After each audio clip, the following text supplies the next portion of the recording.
आप देख रहे हैं एयर न्यूज। भारत के सबसे चर्चित घोटालों और अपराधों की इस श्रृंखला में आपका स्वागत है। आज हम आपके लिए लाए हैं नगरवाला कैश घोटाले की जानकारी। तो चलिए शुरुआत करते हैं। नगरवाला घोटाला भारत का एक धोखाधड़ी केस है जिसमें रुस्तम सोहराब नगरवाला ने भारत की तत्कालीन प्रधानमंत्री इंदिरा गांधी की आवाज बनाकर वेद प्रकाश मल्होत्रा को भारतीय स्टेट बैंक की शाखा से 60 लाख रुपए निकालने के लिए मना लिया। 24 मई 1971 को नगरवाला ने मल्होत्रा को भारतीय स्टेट बैंक में कॉल किया और तत्कालीन प्रधानमंत्री इंदिरा गांधी की आवाज में उनसे बात की और मल्होत्रा को आदेश दिया कि उन्हें तत्काल 60 लाख रुपए की आवश्यकता है। कुछ लोगों ने दावा किया कि पैसे की आवश्यकता एक गुप्त मिशन के लिए बांग्लादेश के लिए थी। अपने बात के आत्मसमर्पण में नगरवाला ने बताया कि उसने इसे महान राष्ट्रीय महत्व के रूप में वर्णित किया था। अपनी फोन पे बातचीत में नगरवाला ने आगे कहा कि मल्होत्रा को बाद में प्रधानमंत्री के कार्यालय से रसीद प्राप्त करने के लिए जाना होगा। उनकी बात से मल्होत्रा पैसे प्राप्त करने की बात से सहमत हो गए और बाद में उसी दिन नगरवाला को टैक्सी में पैसे सौंप दिए गए। बाद में मल्होत्रा ने तत्कालीन प्रधानमंत्री के निवास पर रसीद प्राप्त करने के लिए जैसा कि अनुरोध किया गया था, लेकिन उसे बताया गया कि प्रधानमंत्री ने ऐसा कोई आदेश नहीं दिया था। मल्होत्रा ने इस धोखाधड़ी की सूचना पुलिस को दी।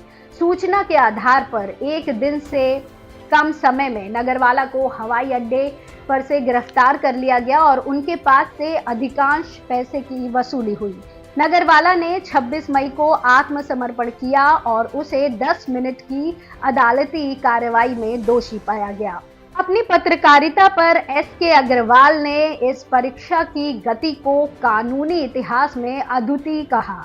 नगरवाला को इस कार्य के लिए 4 वर्ष की कारावास की सजा सुनाई गई और वो हिरासत में ही मर गए। सन 1977 में सरकार के बदलने के बाद पिंगले जगन मोहन रेड्डी को इस घटना सहित अन्य मामलों की जांच के लिए नियुक्त किया गया। सन 1978 में आयोग ने इस मामले पर 820 पन्नों की रिपोर्ट जारी की। इस रिपोर्ट के अनुसार गांधी के कार्यालय ने पुलिस जांच में बाधा डाली, लेकिन उसने इस तरह से बैंक में पैसे रखने का कोई सबूत नहीं पाया।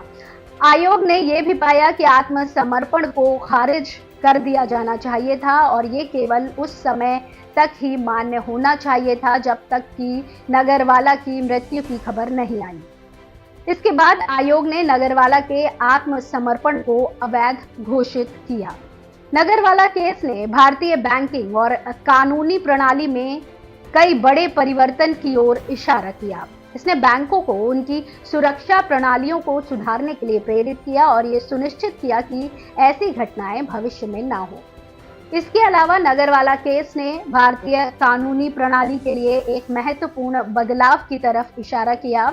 इसने ये स्पष्ट किया कि आत्मसमर्पण को केवल तब तक माना जाना चाहिए जब तक कि व्यक्ति जीवित है। ये सुनिश्चित करता है कि व्यक्ति की मृत्यु की सूचना मिलने के बाद उनके आत्मसमर्पण को खारिज कर दिया जाना चाहिए। आज तक नगरवाला केस भारतीय इतिहास का एक महत्वपूर्ण हिस्सा है और इसने देश की बैंकिंग और कानूनी प्रणाली पर गहरा प्रभाव डाला है। आपने यहाँ तक पूरी वीडियो को देखा, इसके लिए आपका धन्यवाद। इस घोटाले से जुड़ी अगर आपकी भी कोई जानकारी है या हमारी इस रिपोर्ट में कुछ खामियां आपको लगती हैं तो इस बारे में कमेंट सेक्शन में ज़रूर बताएं ताकि आने वाली किसी भी वीडियो में ऐसी गलतियां ना हो या कुछ अतिरिक्त जानकारियां जोड़ी जा सकें। अगर आपको हमारा ये प्रयास पसंद आया तो इस वीडियो को लाइक शेयर करें और सब्सक्राइब करें। अगली वीडियो में फिर आपसे मिलते हैं, तब तक जुड़े रहिए एयर न्यूज़ के साथ।